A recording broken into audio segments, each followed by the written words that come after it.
ఊపిరితో ఉన్న దుర్యోధనుడి దగ్గరికి వెళ్ళి తాను చేసిన హత్యాకాండ గురించి చెప్పాడు. ఆ తర్వాత దుర్యోధనుడు మరణించాడు. ఇంతమందిని చంపాక అశ్వత్థామ ఆవేశం చల్లారింది.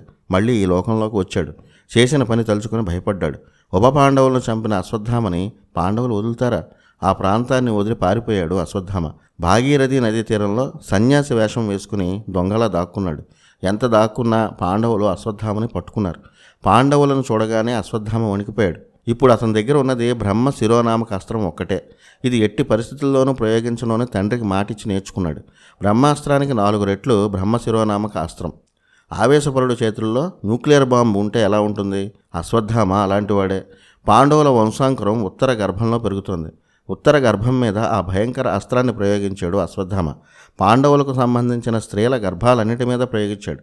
కానీ శ్రీకృష్ణుడు ఆ అస్త్ర ప్రభావం నుంచి ఉత్తర గర్భాన్ని రక్షించాడు. ఆ తర్వాత పరీక్షిత్తు పుట్టాడు.